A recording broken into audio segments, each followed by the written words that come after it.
Hi guys, today I'm here with 4 more wacky fan theories from the net. The fan theories are modern construction popularised by internet culture that suggest new readings and interpretations of existing works. They can range from revolutionary plot reveals to thematic focus to filling in imaginative gaps. Only truly popular and engaging works involve their audience in this way.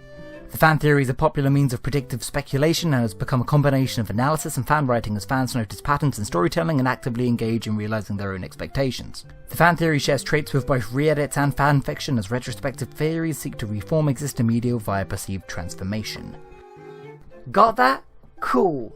No, sorry, that was actually an extract from my dissertation, Cannon Fodder, How Contemporary Fandom and Studios Reconfigure Our Notions of Authorship by Samuel Davis, MA in Film Studies 2018. It's a darling breed. First up today, Naruto. The long-dead series Naruto is host to many a red-eyed pretty boy. The Uchiha clan possess a Sharingan, a red ocular jutsu that awakens in the eye when the user is under great personal grief. As the most unfair broken power in the series, it unlocks many powers. Although these edgelord fan favourite characters might have the same patterns in their eyes, the abilities they get from them are totally inconsistent.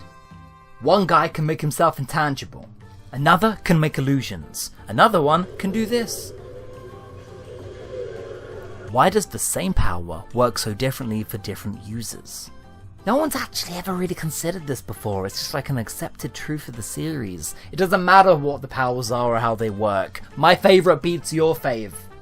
Well, what if, as this Reddit user posits, the Sharingan abilities correspond to the user's deepest desires or personality? Yeah, like misfits.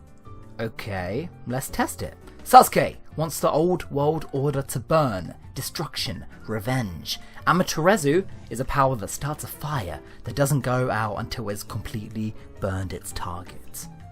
But then later in the series, Sasuke learns to direct his hatred, and in turn mysteriously gains a new power, the Kagetsuchi, allowing him to control his fire and concentrate it at an enemy. There's Shizui, a diplomatic ninja who wanted to save the shinobi world without spilling a drop of blood. His eye lets him do just that, literally controlling people and changing their motivation. Madara, on the other hand, just wanted sheer power to match Hashirama, and that's what he got. Itachi creates a false image of himself to deceive people. He himself literally becomes an illusion. And finally Obito, a man who wants to literally escape reality. His power is to enter a whole other dimension. Now, Kishimoto has never alluded to this or described it in the numerous databooks, but it's a coincidence a bit too strong to dismiss. When it's laid out like that, these characters' powers completely correlate to the character. And I'm actually shocked as a fan I've never picked up on this before. Even in Itachi's case, it works perfectly because he's a pacifist who doesn't inflict physical pain, only emotional pain. But then I think, wait a minute, where does this leave powers like, Yasaka Magatama?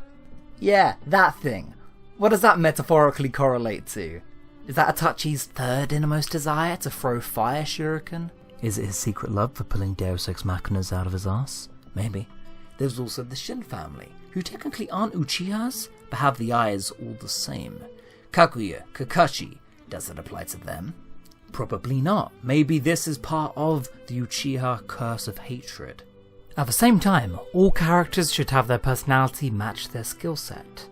It's just good design. Naruto uses shadow clones because he was a lonely kid and he gets to now simulate company. Minato is the fastest ninja alive, but always arrived too late. These are intentional choices, and just in the same way a character's visual design would reflect on their personality, so would their moveset. Still, although this theory might be convoluted, most anime powers are, and I don't want to disprove this theory one bit. It's so rare somebody adds something productive or interesting into the Naruto fandom, so that's a 5. A 5 out of 5 makes me feel alive. I mean, the eye is already unlocked by experiencing the personal trauma of losing a loved one, meaning it's already proven to be linked to the individual. So this headcanon is as good as regular canon. Number 2, what's that sound? Scooby! My boy, it's the Doo. I've been watching an embarrassing amount of Scooby-Doo lately, and ultra shaggy jokes aside, I just knew a show with unexplained talking dogs, guys in monster suits, who are also sometimes real monsters, kids who don't age. This series must be perfect for fan theories. But oh damn.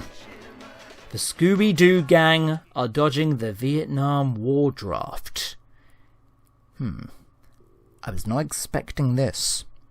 The 70s were a crazy time. Cheap cartoons, Nixon, Watergate, and hallucinogenics. It's groovy, baby!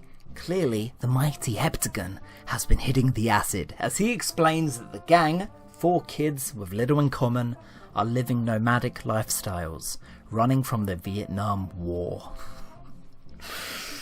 Oh, I hate the internet. Shaggy, a 1969 hippie. Velma, a political activist? Fred and Daphne, also that. Look, if there's one thing I know about the classic Mystery Inc. gang, it's that they are famously pro-war. So I think this theory's bullshit. They're always going on about the Vietnam War. Like, the Vietnam War is an unethical battle on foreign soil, Scoobs! Ruh-roh, jinkies! Yeah man, jinkies indeed. The theory, shockingly, does not go much further than that either. The mighty Heptagon has just been leaked some insider information, I guess, and has decided that Fred and Shaggy Rogers' numbers were picked, and are now on the run to the Canadian border. And you can't just stop there. I need more. Why is their escape campervan bright green? Wouldn't that attract attention? Why are they solving mysteries? Where does the talking dog factor into the real-world war effort of the early 70s? Oh, Jesus. Wait a minute, the gang resolve each episode by calling the local sheriff. So the authorities clearly know them. Oh god, who even thinks of this shit now? Who sits down and watches Scooby-Doo and thinks, yeah, these kids are escaping the war effort of 1969, I'm done. 1 out of 5, and they would have gone away with it too, if it weren't for Reddit user the mighty Heptagon and his copious amounts of mind-altering Class A drugs. Jesus, man. It's always Reddit, isn't it? It's always Reddit. You guys should see the fan theory Reddit for the MCU. It's all just endgame conspiracies. Tony dies, Cap dies, Aunt May dies. It's chaos. I've learned from experience not to publicly predict decisions made in an MCU movie. And all of these fan theories are just white noise. There's so many of them. But this one stood out. Captain Marvel dies in Captain Marvel. Right, okay. Oh, jeez. Carol Danvers dies in her own movie, huh? Okay. My advice? Don't go to the bookies this month, because I'd like to think those chances are 1,000 to 1. The titular character turning into Danvers dust at the end credit sequence would actually be a surprising twist, for all of the wrong reasons. Number 1, we've seen it before, twice. It would reveal her hype as a troll advertising campaign, which I think would just confuse or annoy people more than anything. And then it's completely redundant, because she'll be brought back 30 minutes into the film anyway. In fact, the more and more I read into this, oh, this post is wishful thinking by MRAs, isn't it? Reddit! Sometimes I have to remind myself that there's a boycott of this generic apolitical Marvel movie happening in the background. Because, you know, girl, before the movie's even out, there's an issue with it now. Okay. Baby internet works fast these days. Captain Marvel turning to dust could happen, sure. But it sure doesn't make a lot of sense from a storytelling perspective. I think people kind of want her to be dust. Why should I waste my time listening? Because I have a right to be I have a voice! Anyway, this theory makes me feel dirty and is completely redundant, as she will be back, like everybody, by the end 15 minutes. Sorry, soy boys, get used to it. As of this comment, its Rotten Tomatoes score is at 30%. Lol, should drop to 20s soon. Keep up the noble crusade, my dudes. Finally, we can be validated by downvoting an apolitical mass appeal safe blockbuster in protest. It worked so well for Black Panther. And finally, last fan theory of the day, Shaggy Rogers from Scooby-Doo is Steve Rogers' son. Okay, fuck this. That's enough internet for the day. Wizard of Oz speed round. That's right, every fan theory I made about the Wizard of Oz in 1 minute. Glinda is the bad witch. Yep, they made a whole musical about it. Morality is subjective. A munchkin hung himself on set. Nope, this is and has always been a rumour. The film syncs up perfectly with the Pink Floyd album Dark Side of the Moon. Is this a fan theory, or just an observation a bunch of stoners found on a particularly weird night? Do you think they made a tribute album to Wizard of Oz? What are you getting at here? The wizard is Willy Wonka's father. Yep, that one's true. It presages Donald Trump's America. Not a fan theory. The whole film is a dream! Yeah, they say that. They say that in the film. What? Dorothy is a feminist icon. That's not a fan theory. She cries through the whole fucking film. Okay, guys. Oh god, 10 fan theories, one of them was good. It's been a rough week.